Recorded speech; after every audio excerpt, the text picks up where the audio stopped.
मैं प्रोफेसर सुनीता यादव, राजकीय कला महाविद्यालय कोटा, संस्कृत विभाग अध्यक्ष। आज यहाँ बीए द्वितीय वर्ष संस्कृत के विद्यार्थियों के लिए व्याख्यान हेतु उपस्थित हूँ। महाकवि बाणभट्ट की रचना कादंबरी का एक अंश है शुकनासोपदेश। इसके अंतर्गत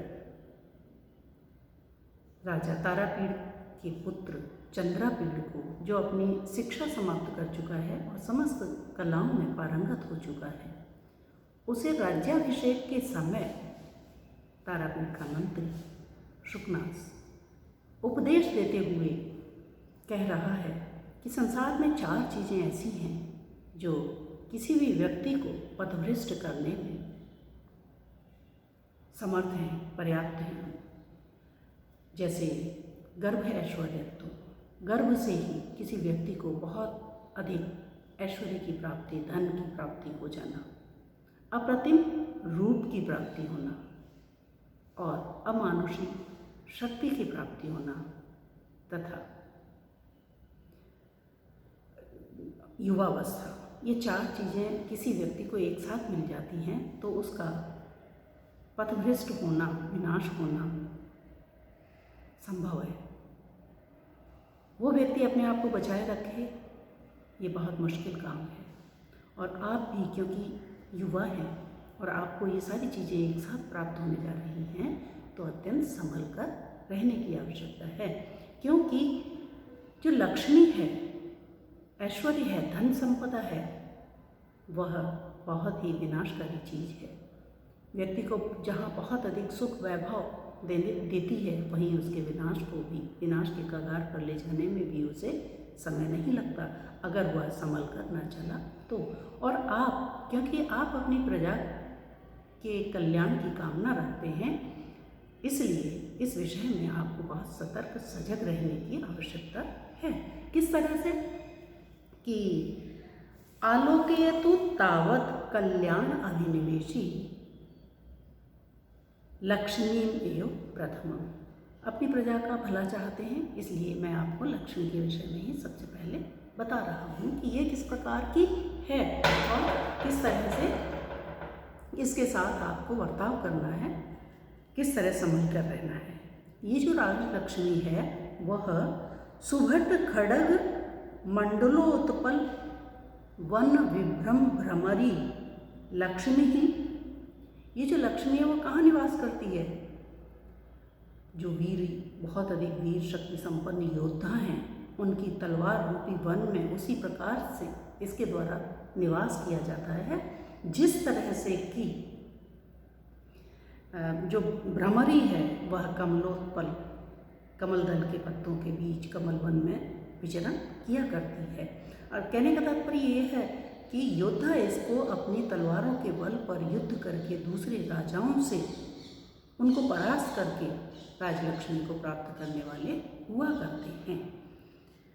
और क्षीर सागरात पारिजात पल्लवेभ्यो रागम, ये क्षीर सागर में अन्य रत्नों के साथ निवास कर रही थी। जब वो समुद्र का मंथन हुआ और उन रत्नों को निकाला गया, अलग किया गया, तो फिर अलग होकर के पुनः इतना समय उनके साथ बिताया है, और जब फिर उनकी कभी याद आएगी तो उनकी जो विशेषताएं हैं, उन विशेषताओं को इसने अपने चरित्र में समाहित कर लिया है कि उन चीज़ों को मैं तब तक देख लिया करूँगी और अपना मनोविनोद कर लिया करूँगी, अपने मन को बहला लिया करूँगी। तो इस तरह से इसने अपने साथ रहने वाले किस से क्या ग्रहण किया है वो देखिए इसमें यहाँ पर बताया गया है। पारिजात पल्लवेभ्यो रागम, जो पारिजात के पल्लव थे, पत्ते थे, उनमें जो लालिमा थी, उस लालिमा, उस राग को, उस आकर्षण को यह राजलक्ष्मी अपने साथ लेकर पैदा हुई है, निकली है। और इंदु शकला एकांत वक्रताम, चंद्रमा के खंड से वक्रता को, टेढ़ेपन को इसने ग्रहण किया है। चंद्रमा निरंतर अपनी कलाएं बदलता रहता है, निरंतर अपने आकार में परिवर्तन लाता रहता है, उसी प्रकार से यह भी अपने स्वभाव में निरंतर परिवर्तन लाती रहती है, निरंतर बदलती रहती है। तो इसमें बहुत अधिक कुटिलता है, टेढ़ापन है, इसको समझ पाना आसान नहीं है। उच्चई श्रवस चंचलताम, जो उच्च श्रवा नाम का अश्व इसके साथ निवास कर रहा था, उससे इसने चंचलता को ग्रहण किया। ये बहुत अधिक चंचल है, किसी भी जगह टिक कर नहीं रहती है, एक जगह से दूसरी जगह पर चलायमान रहती है। एक व्यक्ति का आज एक व्यक्ति के पास है, कल दूसरे के पास पहुंच जाएगी, परसों तीसरे के पास पहुंच जाएगी और उसको पूर्व वाले को छोड़ देगी। तो इस तरह से निरंतर चलती रहती है। कालकूटा मोहन शक्ति, कालकूट से जो विष, उससे मोहित करने की शक्ति को इसने ग्रहण किया है। किसी भी व्यक्ति को बहुत जल्दी, जैसे विष का प्रभाव हो जाता है, व्यक्ति मूर्छित हो जाता है, वैसे ही जिस किसी को यह राजलक्ष्मी प्राप्त हो जाती है, लक्ष्मी प्राप्त हो जाती है, वो इसके आकर्षण में बंध जाता है और सारी चीज़ें भूल जाता है, उसी के वशीभूत होकर रह जाता है। और मदिराया मदम, मदिरा से इसने मद को ग्रहण किया है। मादकता बहुत अधिक है इसमें, व्यक्ति को इसका ऐसा नशा हो जाता है कि वो उससे उबर ही नहीं पाता है। कौस्तुभ मणि अति नैष्ठुर्यम, जो कौस्तुभ मणि है उससे इसने निष्ठुरता को, कठोरता को ग्रहण किया है। कौस्तुभ मणि जिस तरह से कठोर होती है, वैसे ही ये भी कठोर स्वभाव वाली है। आज जिस व्यक्ति के पास है, एक पल में ही उसको छोड़ देती है और इसके दिल में किसी प्रकार का उसके प्रति कोई लगाव नहीं होती है। अपने मन को इतना कठोर कर लेती है कि तुरंत ही चल देती है।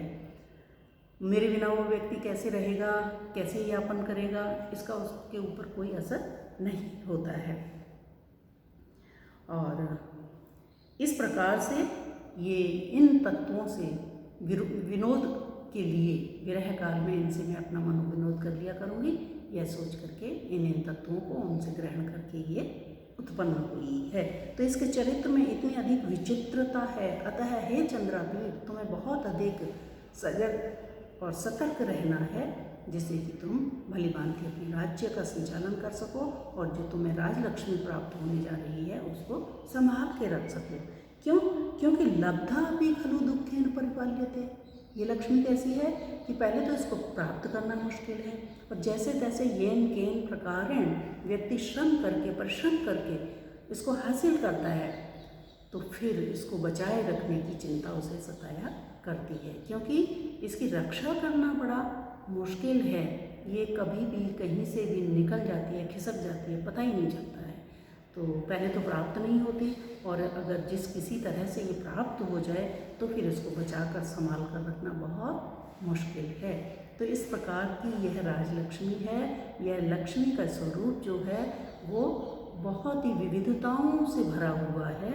अतः तुम्हें इसके साथ बहुत सतर्क और सजग और सावधान रहने की आवश्यकता है।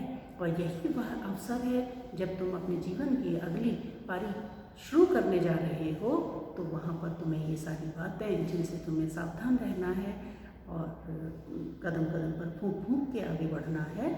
मुझे यही उचित समय लगा जब मैं इन सारी चीज़ों के विषय में तुम्हें ज्ञान दूँ, शिक्षा दूँ। तो आज का हमारा ये अध्याय यही समाप्त होता है। अगले व्याख्यान में मैं पुनः उपस्थित होंगी। नमस्कार।